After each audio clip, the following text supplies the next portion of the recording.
Alrighty. Okay, I'm here. Hello, everyone. Welcome and thank you for joining us at our 13th Salem Literary Festival. My name is Lauren Sparo, and I'm very excited to introduce this session, hashtag Screaming, Crying, Throwing Up, YA Romance, for this year's Lit Fest. So before I introduce our authors, I want to give you a quick overview of how this will work. We've pasted our anti-harassment policy at the top of the chat, so everybody knows the rules. We don't anticipate any problems, but we want you to know how important it is to us that everyone feels safe. So please treat each other with kindness and consideration. Most of you are Zoom experts. I just have a couple of quick tips to remind you. Please put your questions in the Q&A box. Any questions in the chat aren't going to be read. They need to be in the Q&A. We're going to do our very best to answer them after our authors have their initial conversation. And then if you would like to use closed captioning, just click on the box that says CC at the bottom of your screen, and that should pop up for you. So now I'm going to introduce our guests. Jenna Evans Welsh. I'm going to wait for her to pop up.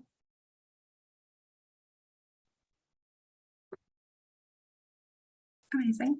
Jenna Evans Welsh was the kind of insatiable child reader who had no choice but to grow up to become a writer. She is the New York Times bestselling author of Love and Gelato, Love and Luck, Love and Olives, and the upcoming Spells for Lost Things. When she isn't writing girl abroad stories, Jenna can be found chasing her children or making elaborate messes in the kitchen. She lives in Salt Lake City, Utah with her husband and 2 young children. Visit her online at jennaevanswelch.com. Thank you so much for having me. Yeah. Alex Astor. Alex Astor is the #1 New York Times bestselling author of Light Lark, which was published by Abrams in August 2022. Light Lark sold into over a dozen foreign territories, and the film is being adapted by Universal. Alex is also the author of the award-winning middle-grade novels Curse of the Night Witch and Curse of the Forgotten City, inspired by Latinx myths from her childhood. She graduated summa cum laude from the University of Pennsylvania, where she studied English, and now lives in New York City. Find out more on TikTok at alex.astor or on Instagram by Alex Astor. Thank you for having me. And our moderator, Kristen Dwyer. Hi. Kristen Dwyer grew up under the California sun and prayed every day for a cloudy sky. Now Kristen and her spouse are currently raising their mischief makers in the hills of North Carolina, where there is just the right amount of clouds. When she's not writing books about people kissing, Kristen is a part-time hair model and full-time TSA pre-check. One time, a credible news outlet asked for her opinion on K-pop. It was the best day of her life. Please do not talk to her about your fandom. She will try to join.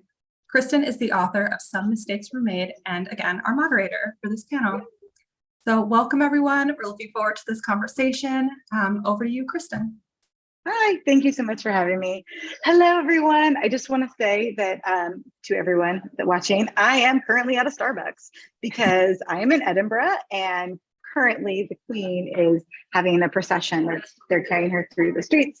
So I literally can't go to my hotel. So I am here in Starbucks. So if you hear noises, that's what it is. And I'm so sorry. I love you all. And I didn't mean to do this in the Starbucks, but here we are because I love these two. And I really, really am so excited to talk about romance with both of them because I am obsessed with both of your stories. Jenna, this is your 4th book out now? 4th, yes. Yes. And I am, yes, I love all of your stories. And Alex, this is your first YA, which is your romance, correct? Yeah. Yeah, because you have your middle grade series as well, right? Which was critically acclaimed. Everyone's obsessed. Yes, we know.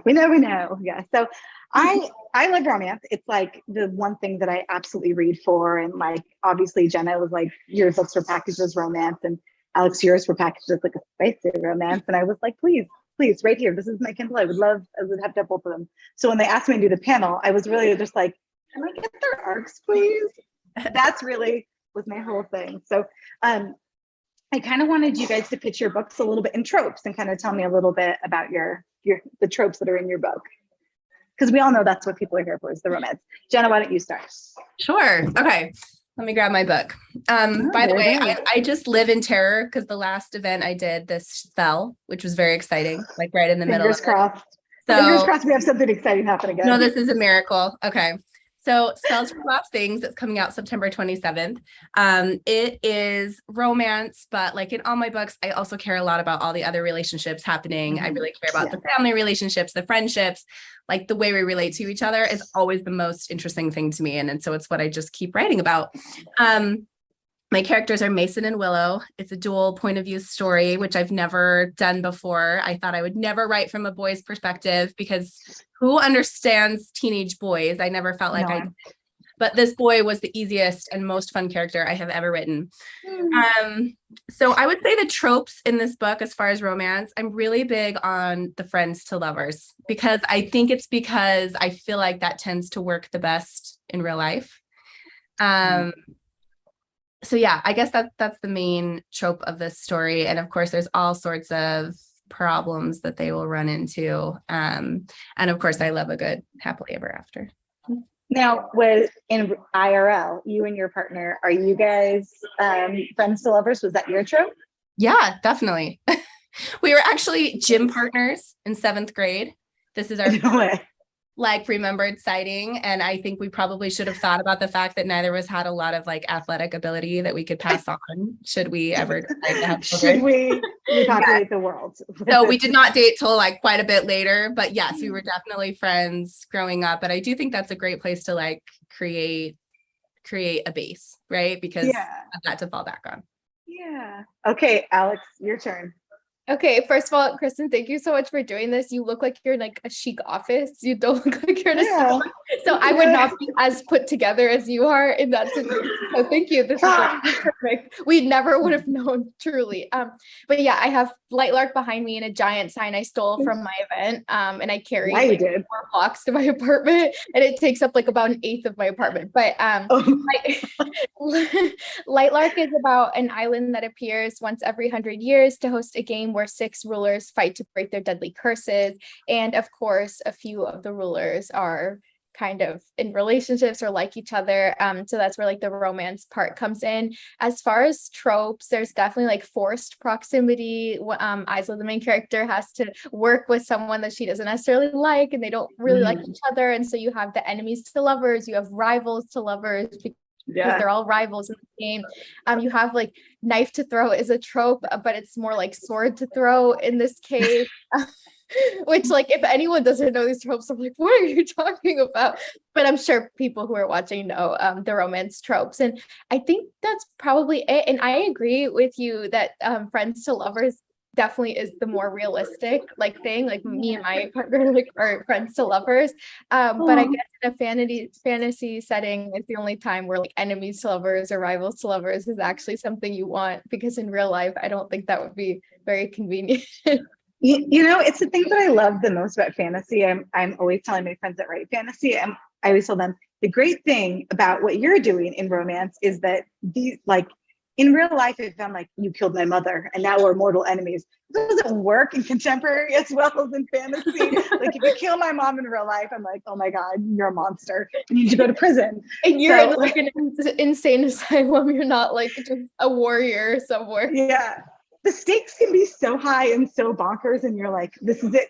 We have to be together, and we have to consummate our love to save the world, you know, like this is like the fantasy stakes. And like sometimes I'm like, yeah, I need that escapism, and other times I'm like, I just want to see 2 people just fall in love slowly on a page, you know. I mean, you have to have both, right? Like obviously I write the other, so you know, that's my romances, you know, the quiet stuff with angsty.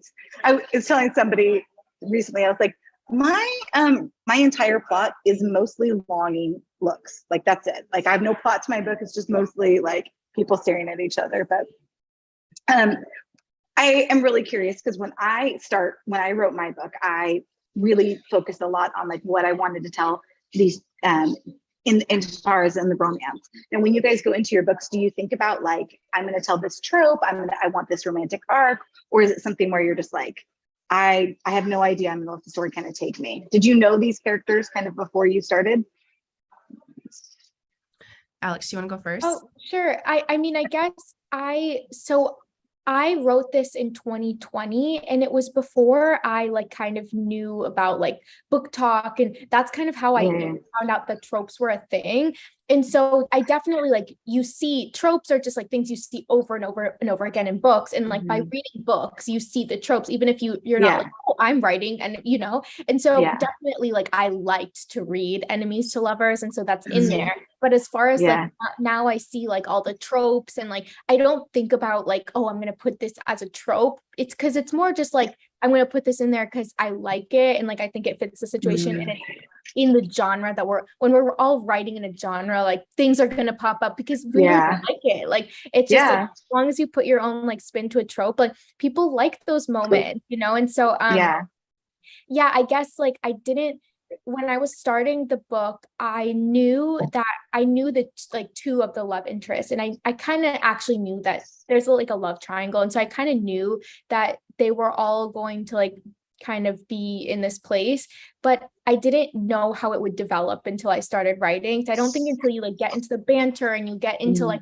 the story, and you're like, how am I going to make it work between these people who like hate each other, and like she likes someone else, like, and so you kind of develop it over time. But I'd be curious to see like how both of you, if you like knew from the beginning, if it's something that just happened on the page. Jenna?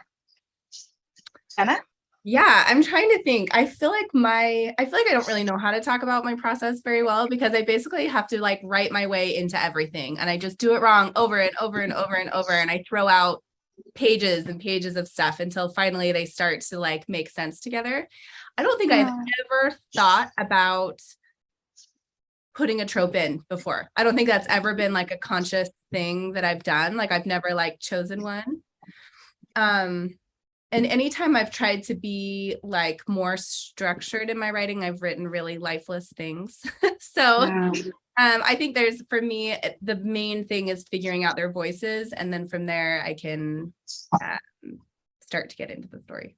So I love that. I love that. I think that sometimes there's like this magic in storytelling that happens like when you do it via your gut, right? And so I think both of you were saying that like that the stories kind of have a life of their own, and as you're writing, you're discovering kind of who these characters are and how they fall in love and on all of these things. And it's almost like you guys are falling in love with the characters alongside of them. I love that. I absolutely love that. And I think that it's important too, because it's almost like a first love thing. And I also find it really interesting in young adult, like when you're writing young adult love stories, people kind of dismiss it a little bit. They're like, oh, that's YA. And I actually find YA love stories to be incredibly complex and incredibly dimensional, and almost told with more of a brave voice when they're telling them, because there's less like there's not that jadedness that comes in an adult when you've had like, because we're talking about first. So what drew you to writing a young adult love story versus anything else? You don't want to do some comments if you have an answer. I'm asking hard questions. I'm sorry. Good. I think I just lost my light. Sorry. I knew you were going to lose something, Jenna. I'm going to lose something. I guess. Yeah. There's just situations down here in my basement, I guess.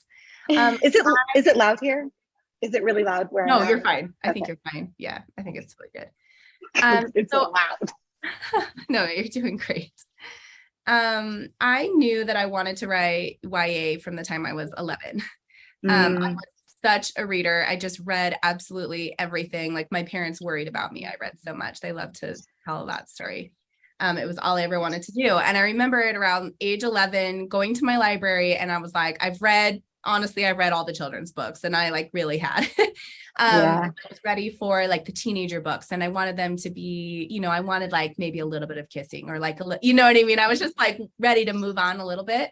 And I remember being so disappointed. I'm 36. And so this is like the 90s. And there was this like shelf that was like this big, that was the YA shelf. And it was like all about cheerleaders. And I was so disappointed.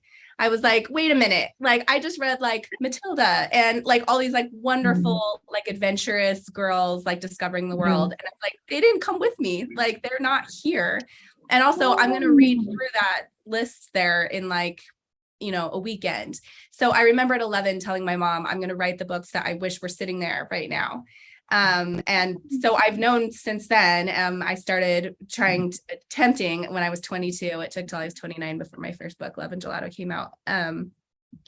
But I think there is something really special about YA love stories, like you said, because it is first.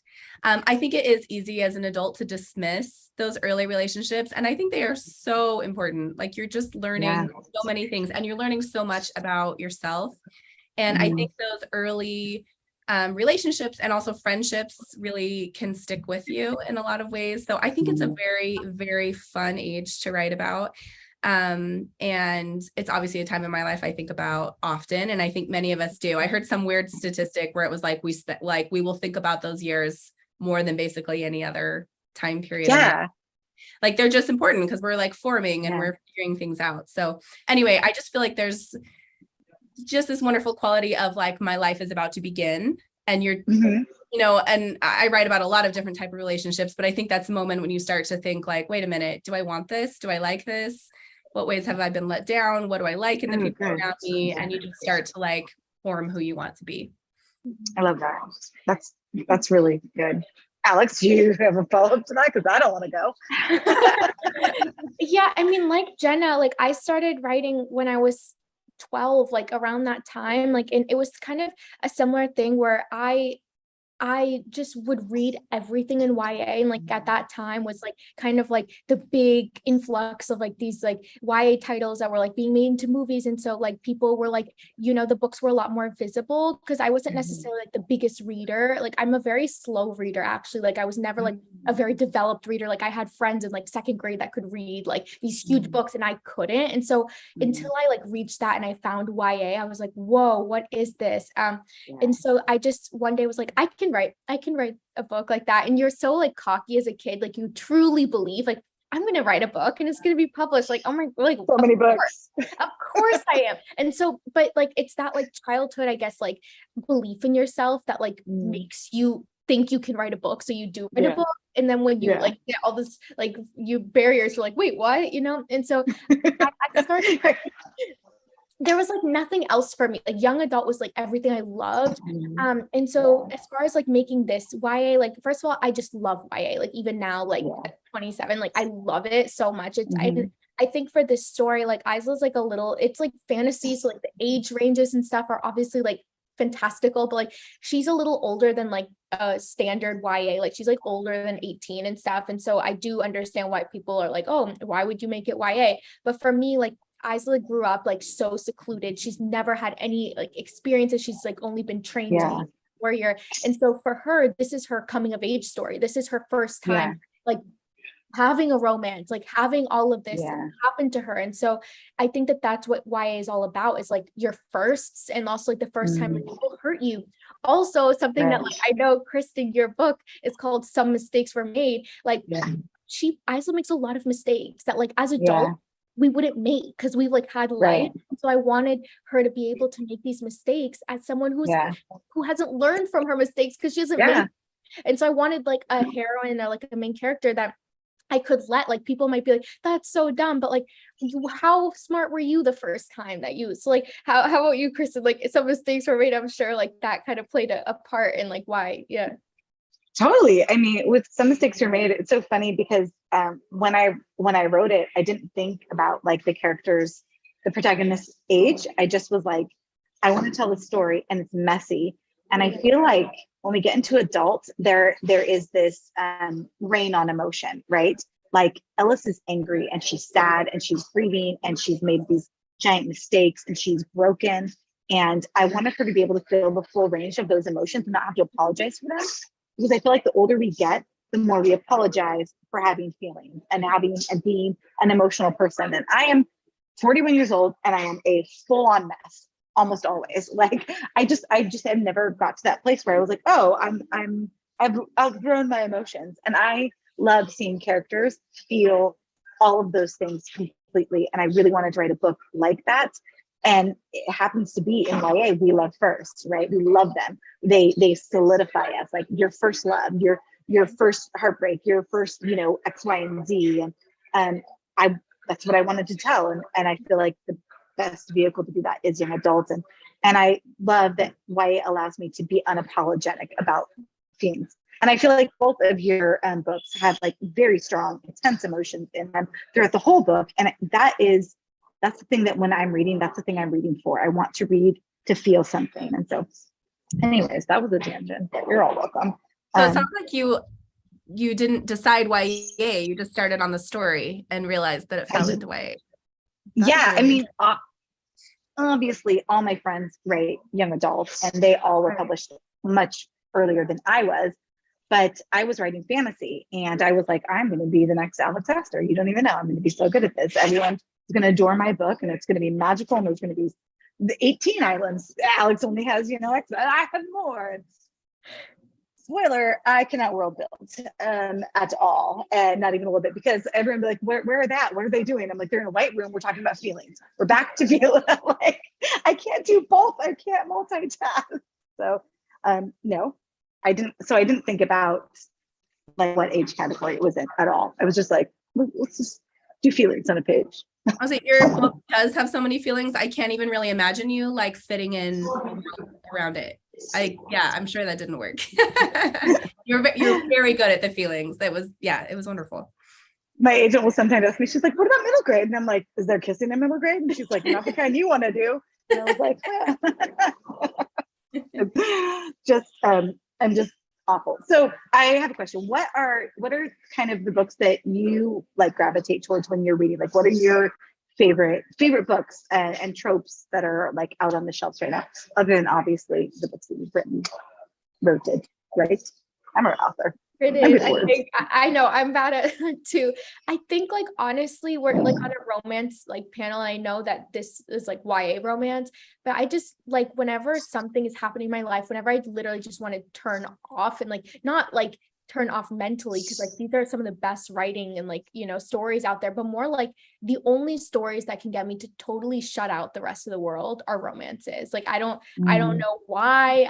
It's just because it sucks you in, and it's just, I think also the pacing of romance is like you don't have to wait 200 pages usually to get to the romance. It's like from like the first thing that happens, you're in the romance, you see this relationship, and even if they don't kiss until the very end or whatever, like it doesn't matter because you're like so caught up in their relationship. And I just love that. I think that is just, romance is like the genre that like will suck me in and won't spin me out until the very end. Like, and I just, whenever something's happening like that, those are the books I gravitate towards.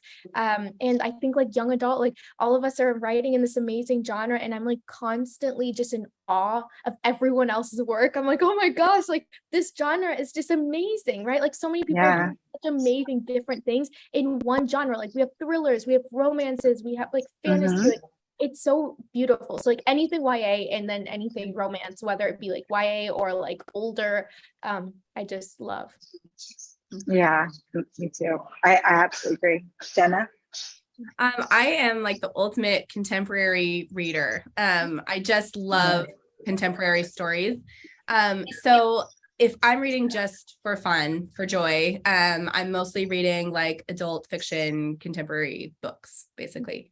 So like romances or like no, like stuff? Well, so I'm reading like Emma Straub's new book right now. Oh, okay. So books like that I absolutely love. I also have been reading middle grade lately. I picked up I'm kind of rereading some of the books that I just truly loved as a child, and I feel like it's like this healing thing for me. I'm like, oh like this is why I'm here. So I just devoured one of my favorite books was The Great Gilly Hopkins by Catherine Peterson. I'm not quite sure how to say her last name. Anyway, I read a different one of hers. She wrote like Bridge to Terabithia. She's a very and beloved writer. But I read one that I think was a little bit lesser known. It's called The Same Stuff as Stars. I just read that this weekend, and it was one of those where I was like, everyone just go away. I need to read this. So, the children just kind of ran around neglected all day. I love it. I have found the only downside, I feel like, of becoming a writer, an author, is that when I read YA now, I feel like I'm studying. Do you guys have that at all? where instead of Yes. getting sucked in, I'm thinking, how did they do this? What are they, so sometimes it feels like it turns on kind of my working brain. And so I tend to stay away from YA when it's just for fun. Yeah. Hard. That's, yeah. Yeah. Yeah. Yeah, I think that, I think Rachel and Solomon's like my go-to if for like, if I just want to like something that I know is going to take me from here to there. Like Susan Lee, I loved her book.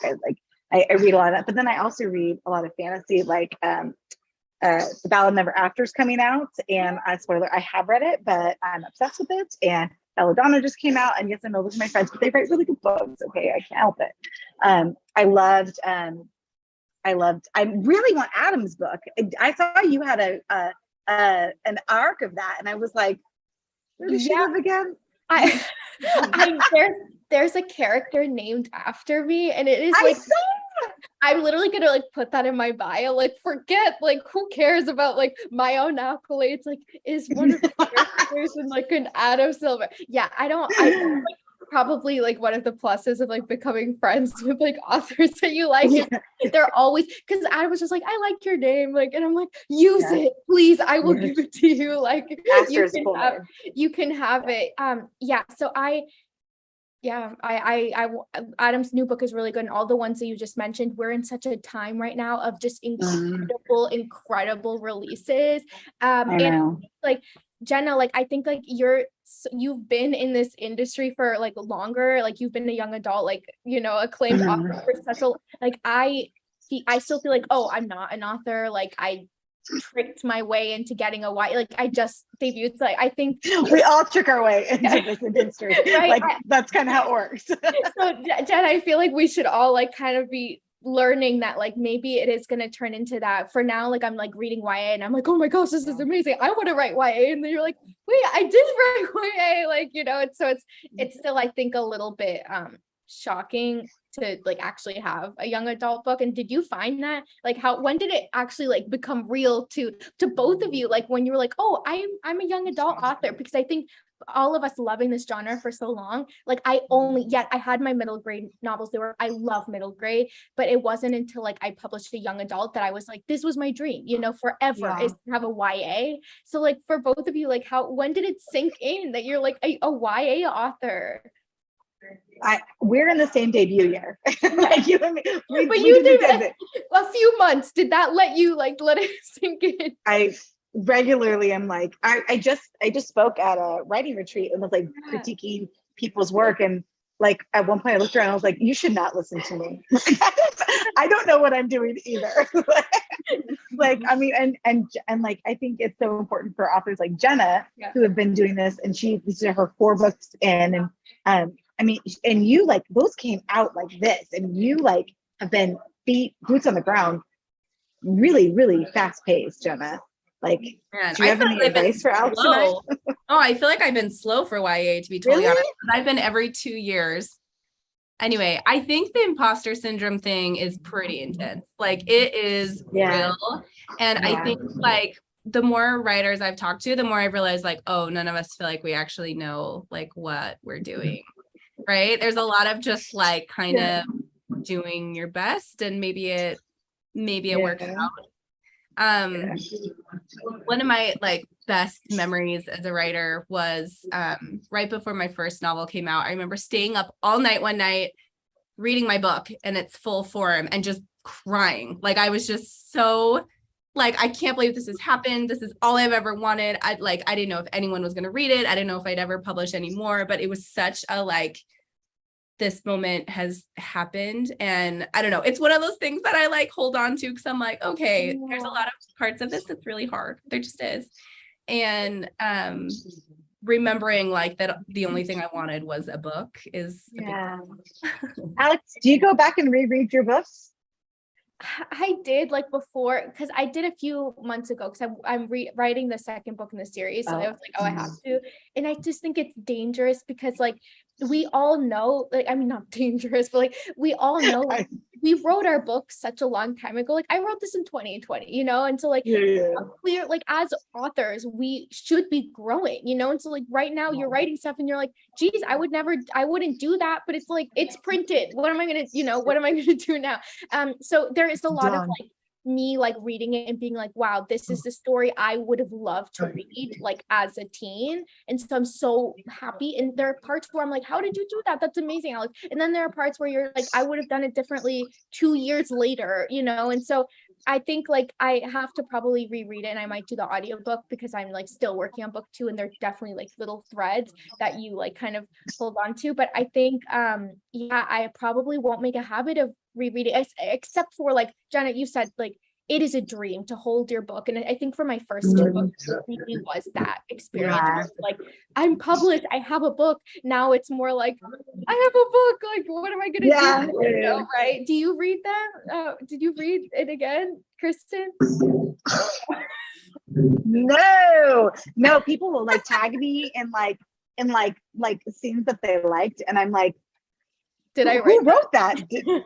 That's not me. And I'm like, also context, like, what does that even mean? That doesn't even like, I cannot look at my own work. It like absolutely sends me around the bend. But Alex, do you remember meeting me at Barnes and Noble? Yes, in Asheville. Yeah, I do. Of course, I was like, there's no way she's gonna remember. I was on my like my self book tour because like I basically was like, Mom, do you want to drive to 55 Barnes and Nobles? And she was like, absolutely not, but I will take you because I don't trust you to go like across the country by yourself. And so we literally started in New York, and because my middle grade, like, it came out in 2020 when the bookstores were closed. It was not like a resounding success or anything, but when it came out in paperback a year later, Barnes & Noble chose it as its monthly pick, and that changed my life, like, because suddenly people were it finally was like in every Barnes & Noble, like it was not in every bookstore like for the first year. And so it was amazing. And so I was like, Mom, we have to go to as many as I can find because I just want to see my book in stores, and not only in stores, but a table. Like, that had never happened to me before. And so I went to all of them. And then I remember meeting you in Barnes and Noble in Asheville, North Carolina. And there was a table of them, and I was like taking a picture, and you probably remember, like, and you came up to me and you were like, oh, is this your book? Are you an author and stuff? And I was like, oh yeah. And then I think you were like, oh, did you just, I think I just sold Light like had just been announced. Oh, I remember, like, who are you? So we were like talking about publishing and yeah, of course I remember. And I was wearing an all green outfit, which is like a choice, I don't know, in like North Carolina. I remember that. I don't remember that, but I just remember you being like incredibly like sweet, and like you signed a book for my daughter, and I have it at home, and then you gave her stickers, and I remember the booksellers just really appreciating that. But that is a total tangent. And I actually met Jenna recently in real life too, and I tricked her into being my friend. So this is basically what I do. I was like, I cast a wide. No, you have such an amazing energy to like go over to people and make them feel so, because like you were like, oh, I'm also a young adult author, and I'm like, I'm not, like, I'm like middle grade, and you're like, it does feel like kind of a divide, and you were so kind. But yeah, it was definitely a difference. Like, you asked me before this about my book tour, like that was literally me and my mom like in a car driving across the country. I made my own stickers, like the ones I like had them printed myself, and then to have the difference of like, it's such a huge thing. Jenna, are you going on tour for Spells? No, I'm just I have some events, but you do? Yes, I have like several events locally, and then I have like some festivals and things. I need to post them. They'll be on my Instagram. Okay. I mean, like, no pressure, but like, where can people find you? Like, where are you going to be tomorrow? Tell us where you're going to be. So I actually am really curious. Is it super loud in here right now?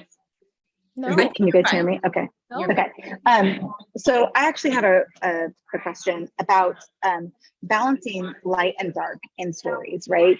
Like, Alex, I feel like in your story, it's very easy to tell, like, this is light, this is dark. Light dark. Oh my God, guys, I rhyme. I'm gonna be a rapper. You don't even know.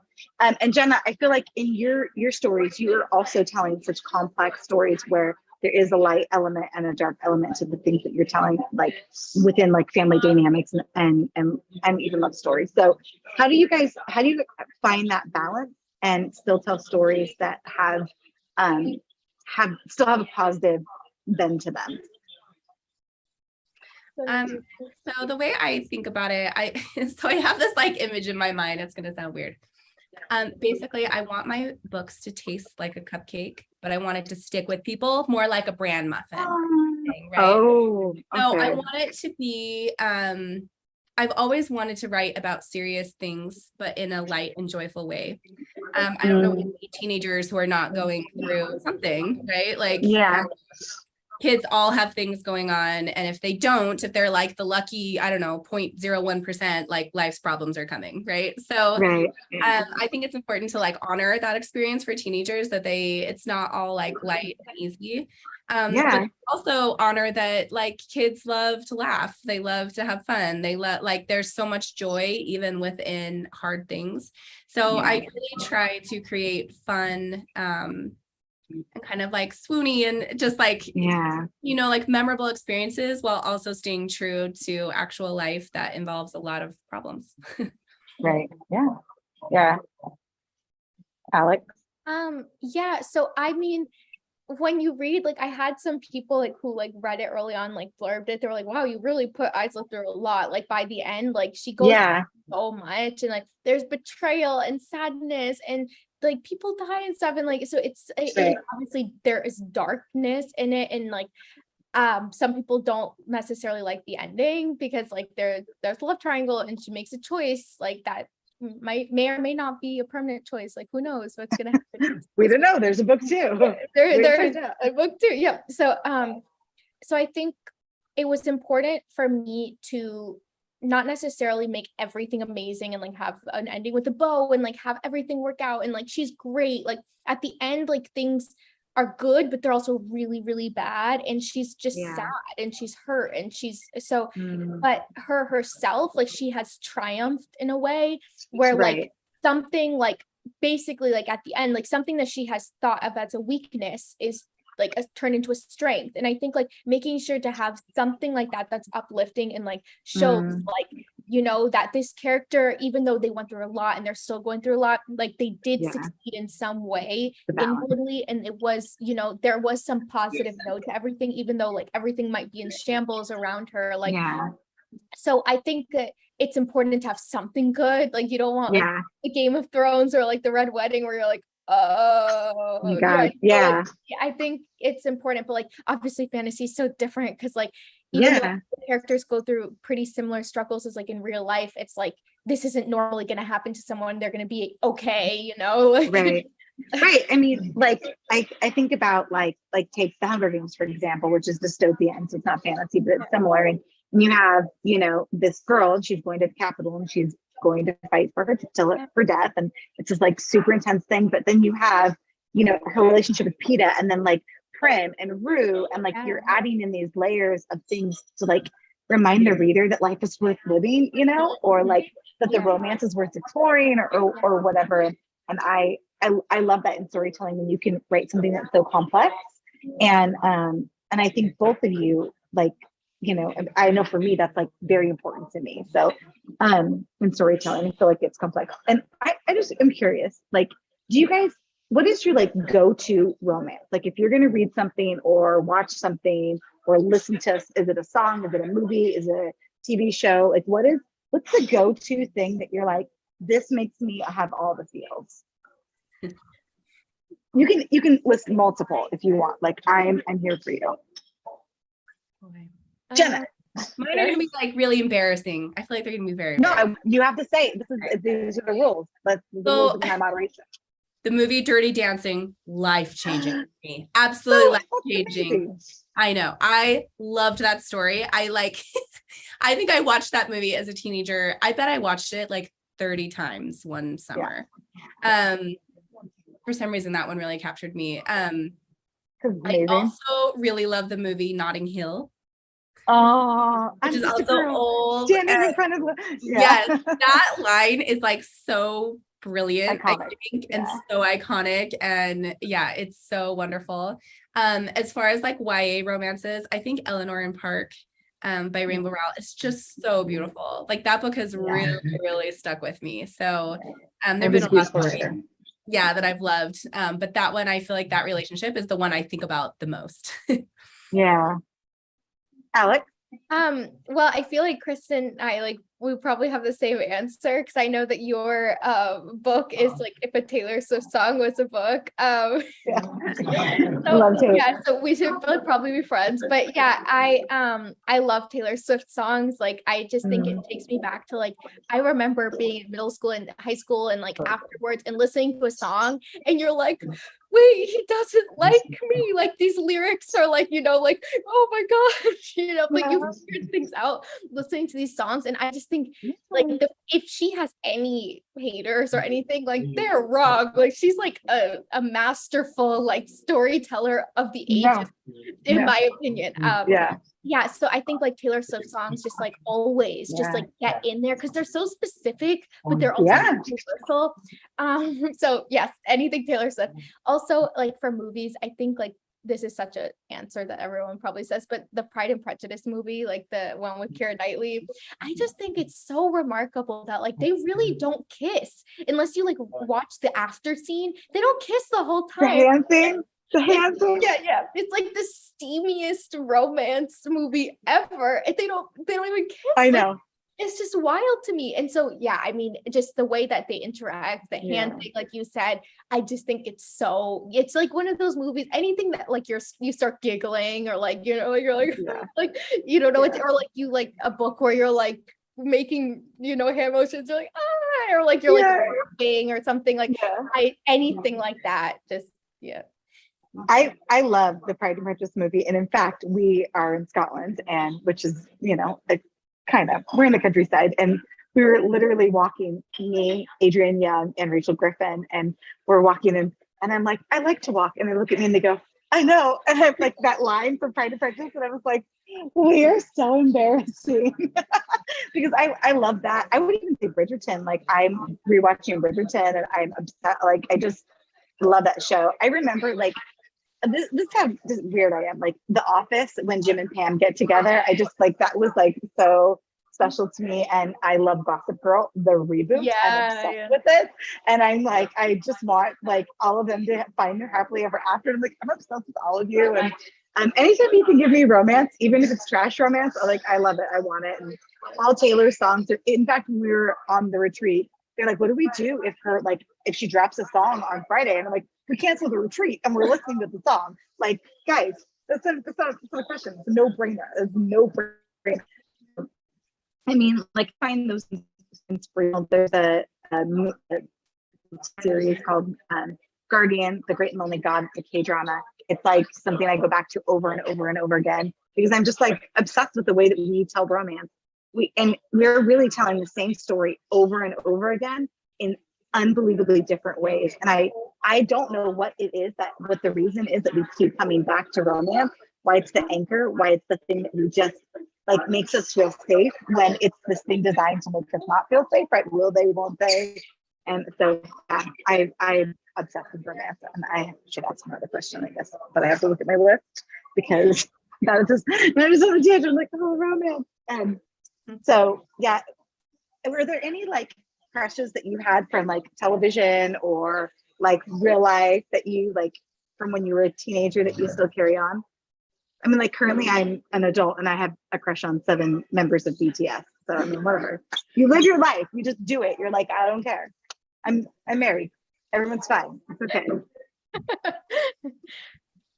I could think of one off the top of my head, and I think it's like the fact that I saw this online, that it was like a universal experience, made me so happy, because like you're like, oh, I'm not like a weirdo. But when I think I was like 12 or 13 when this movie came out, but the Peter Pan like reboot. No, yeah, that's a thing. It's like a thing. I just remember like me and my sister being like, like we've He's never adorable. seen a person before. And then like he has this weird kiss, like where like he like kisses above her lips. And I'm like, is that how people kiss? Like it was so fun. It was like I had never kissed. I was like, is that like how people it just like changed, like awakened, you know, something. Yes. You're like, Jenna, have you seen this? Have you seen the No, like I the haven't. recent Peter Pan with I can't remember his like name, but Jeremy mean, Irons is in it. If you look at it, it's like a kid, obviously, but like it's like it was a crush for so many people. Yeah. You know? Was it the one that came out like 7 years ago? No, More than that. it's like much older. Probably 20 years old. Oh, And he's no. he's like this blonde, adorable kid. Jeremy Sumter is his name. Yes, it's all coming to me. Wow, I am a psycho. But he is like, he has little child F-boy energy. I don't know what it is about him, but like, he's like, because he's bad. Peter is bad. Like that's like one of my favorite classics. I love that book because I actually feel like it's a love story between Peter and Hook, and I will die on this hill for my entire life. I think it's Peter and Hook's love story, but whatever. And no one will write it for me, and it's all I want. You should write that. I cannot, but I would love for someone else to do that. So just throwing that out there. No, I'm not equipped. I'm too close to the story. I think I filmed it too close. But man, Peter, he's baby F boy. That's like the first time. That's why we all love bad boy. We're all primed for it, right? We're like, he's giving it to us more kids. Awful. That's a good one, Alex. Now, Jenna, you have to go because Alex bared her soul. So. I know. I feel like I'm like really trying to think of something good. And You I'm had like, no teen crush. No, there was nobody on your wall. Who There had was to be it? something. Like, I think I'm just old and cold and dead inside, and I can't remember anymore. I am not. I'm like, oh, them? Yeah, I have a crush on them now. As an adult, I don't care. Oh, yeah, them? Yeah, absolutely. Poor Jenna, she's like dying. I'm in a coffee shop in Edinburgh. She's, sick, dying. Alex just got back from tour. So sorry. And vacation. Tour and then vacation. Living my dream. I'm definitely jet lagged. Like I woke up and I was like, Oh. I'm so tired, but no, this is like amazing and fun. And, like it's so amazing to talk about romance. Like who doesn't want to wake up and talk about Everybody. romance? What was it like when you saw you hit the list? Oh, so I think I posted a video of it, but I like literally broke down sobbing in front of my like publishing team. I was literally like and I was like, are you sure? And they were like, yeah, like we wouldn't call you, like you're so dramatic, and I'm literally like I had to text them like or email them afterwards. I'm like, I'm so sorry because this was all they were seeing, like and then yeah, like it was a dream come true. Like it's a very like competitive list. Like at this point, Yeah. I just did not have like I didn't know, and I didn't have any like high hopes or anything. And then to find Number out like, one. yeah, number one on like other lists too, like was like what? And I was like getting this news, like I was like horseback riding, like where they like, like, and I like got the news that it was like What is your life? it was vacation. I never horseback riding. I never horseback ride. I almost lost my life that day, but like I was on a vacation horseback riding and I got like the news it was number one on the Wall Street Journalist. I was like, what is this list? Oh yeah, gosh.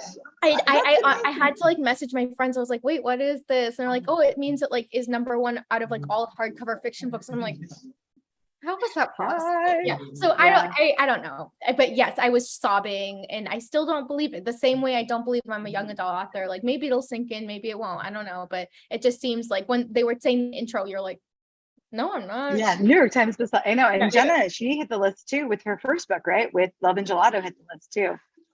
Actually, it was all three.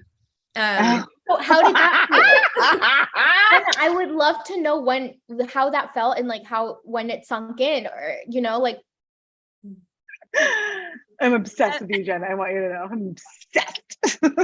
Okay, you can't make me laugh because I'm gonna have another coughing fit. okay. No. I don't know. I feel like it's one of those things that it's like, there's so many good books out there. Yeah. There are so many good ones. Like it reminds me of, I remember in high school, there would be these like a few girls that everyone would like buzz around that all the guys were interested in. And I would think like, why not this one? Like she is obviously bigger and nicer and more interesting. And sometimes I feel, not to discount any book's success, but sometimes I feel like publishing is a little that way where I'm like, man, it's really interesting there's so many wonderful books out there, so many. And so I feel like for me, it's never felt like something like earned or like the biggest thing. You know what I mean? I think well, I love that your attitude is like that, but I also absolutely 100% like think that your readers love you and they will follow you places. And I love when your readers show up for you because I mean, like they threw a parade for you in Brazil. Like Jesus. I mean, like you're the whole thing. I know, but you're very like you guys are writing these books and they're resonating with readers and people are like excited and talking about them and you're receiving accolades and that's amazing. And I'm so happy for the two of you, like truly, because this industry is hard and it tries to tear us down constantly all the time, like in every direction. And I love that for you guys because I'm having romance with you two right now. So yeah, congrats, both of you. So anyways, Jenna, you are not going to get out of this. Who is your teen crush? Tell us now. Okay. I Oh my feel gosh, like I Jenna. here's the thing. I feel like I had crushes on literally everyone around me. I was not that into like the on-screen crushes. But did I fall in love like 3 times a day? I did indeed. Oh, I love that for baby Jenna. I love that for baby Jenna. I feel like my like teen life was like training to be a YA writer. There was always a love triangle going on. And usually one of them was like, because I went to school in Italy, like one was in another country and there was going to be a cross country fight. Like it was, no. Love and gelato. But basically I was trying really hard to have as much drama as possible. And I think that's where my focus was. Baby Jenna was really Jenna's writing stories her own. Writing her own stories, making it happen. Yeah. I am not sure if we are taking questions ourselves. I think so. Let me double check because we are going off into the ether. I think there's one. There is one. No. I think Amber is supposed to jump in. Maybe I don't know. I could ask this question because I am equipped to say words and read things. So y'all, this is from Janine, and she asks, or they ask, did you take any experiences from your youth for conversations or plot lines? If so, can you give some examples?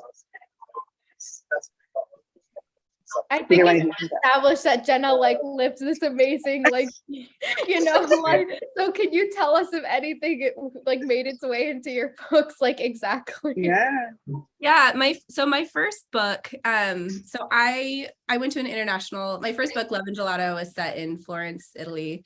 And I went to an international high school there my sophomore and junior year. And I had a friend who grew up in the American Cemetery, which is like the small cemetery that's technically American land, and we were all jealous of her because she could, you know, like buy Lucky Charms and have them shipped to her house, that kind of thing. But she was a runner, and she'd get up and she'd run through the headstones every morning, and that's like definitely the jumping off point from my first novel. So that, I mean, that experience, I also think just the fact that I love writing about teenagers exploring the world, because that was such a big part of my growing up experience, that it just keeps showing up in all my books, including Spells for Lost Things. Like, it is set in Salem, Massachusetts. It's not an abroad story, but it has a very similar element of like travel and discovering new places. Yeah. And for me, I don't have any individual stories of like, I don't make anything up. I like literally, I'm like, oh, this happened in my life. And like, so my entire book is mostly self-insert in like all my books. So yeah, I just know if you have a conversation with me, it will end up in a story at some point, somewhere. Yeah. Amber? Hi. Yeah. Is it all right if I jump in? Yeah. So yes, I had zero inspirations. I did not have an island that had to fight to the death. So Darn. All right. So for you ladies, I was wondering, do you take portions of yourself and put it into your main characters and then have that follow through with your love stories? Jenna? Yeah. Yes, I think so. You know, what's funny is I don't seem to notice it until I'm at the end. My main character in Spells for Last Things, I think she's the most, my husband's been reading it. He's like, oh, these are like all of your issues, basically. So funny, it's I think that I explore things through characters, and maybe I don't realize until later how much of myself was in there. So yeah, I think it just happens kind of naturally, like what's going on in my brain with my regular life ends up with my characters. Awesome. Alex? I think that Isla's like a lot cooler and like more amazing than I am, but I think like what we share is that like she's dropped into the situation where like she is has no idea what she's doing, and she kind of has to like just pretend and like, you know, like she really has no clue. And I feel like that every single day of my life, like especially lately, like I have no idea, I don't know what I'm doing. I'm like dropped into these situations, like, and I'm like, oh, I have to like pretend to be like, you know, an author when I'm like still like, wait, I have a book published. So yeah, I like book tour was all like me being dropped into these situations where I'm like, oh shoot, like, you know, like how do I act? And so yeah, I think that I put that into Isla, and I think that's like all of us, you know, the first time we're doing anything, even as adults, we can experience first. And like I think that that's a full YA thing that we've all discussed. And so yeah, I mean, the trait that like she just is dropped into the situation and has literally zero clue how to deal with it is me. She probably handles it a little bit better and a little bit worse in some instances than me, but yeah. I think for me, I only really connect with my characters when I can connect with their pain, which sounds awful, but it's like my process. So here we are. And I with Ellis, her biggest fear is rejection and at people not accepting her for who she is. And I'm writing it, and I sent a text to my critique partner, who's also my best friend. I'm like, I think I have a fear of rejection. And Adrienne Young was like, you think? And I was like, wow, okay, so that's hurtful. But yeah, I think that like for me, it's a lot of like, you know, what is their pain, what's their wound, and then me connecting with that, and then filtering the story through that lens in like all of my stories. So it's super fun, guys. Don't get to hearing sadness. Amber, Awesome. I'm obsessed with your glasses. They're so cute. Oh my god, so cute. but thank you. They make me look smart, I feel like. I have another guys. So this is actually relating to Jeremy Sumpter. I had a big crush on Jeremy Sumpter. I actually paid $50 to get a video from Jeremy Sumpter just saying, hi, Amber. Like a cameo? Yeah. You know, Oh my God. Wait, what does he look like now? Like still handsome and an F-boy, but now an adult F-boy. Oh, okay. That's what I want to hear. So, yeah. So feeding that, feeding into that, I was wondering if you had any specific instances in your books where you felt like, wow, this happened really to this, like a specific scene. Could you repeat that one more time for me? You broke up just right at the end. Yeah. So basically, in your books, you can have a specific scene. Do you feel like you had a romantic interaction? Or like, oh my gosh, this is so me. This is something I would do. This is how I would react. Oh, I wish, because like, listen, some of my stuff is pretty steamy, and my so it's not really me.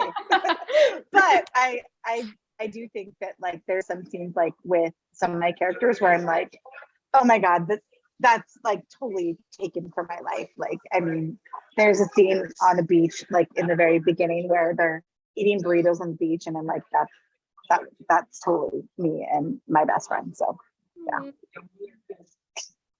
What about you guys? I feel like my characters are always braver than I am. I feel like they like are doing things that I wish I were that I would be doing. So they're kind of living out, you know, my alter ego. Yeah. So I don't know if I really like recognize any scenes that would be me, because I probably would have been home reading, you know, as a teenager. But You're like, I was not kissing boys in graveyards. Absolutely not.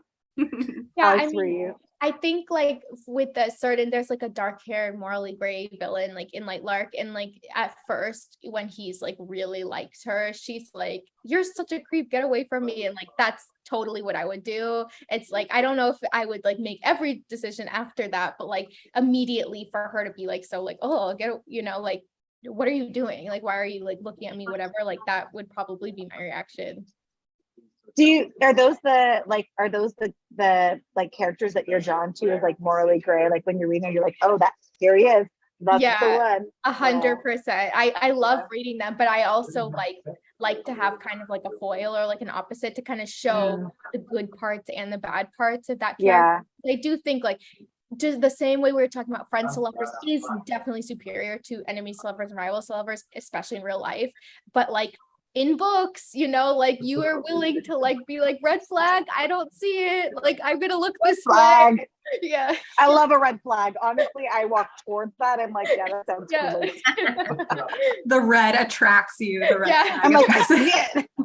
Let's go there. This conversation has been amazing. I hate to wrap us up because I could honestly listen to you guys just keep talking about this, but we're going to close us out. So I just want to thank everybody for joining us today. Thank you so much to Amber, who popped in and like asked you a couple of great questions. That was amazing. Up next, we have Fantastic Women of Fantasy Fiction at noon and Monster Mash, Monstrosities and YA Fiction at 1. So I hope everyone can come. A special thank you to the Salem Athenaeum and to all of our sponsors. And you can find our amazing authors' books, obviously any retailer that sells books, but specifically to our bookstore sponsors, We Get Good Books here in Salem and Copper Dog Books in Beverly. And our festival is free to everyone. If anyone's able to donate, we really appreciate it, but we hope that you're having an amazing time and continue to join us for the rest of the day. So thank you all so much. Thank you. It was lovely. Thank you so much. Yeah.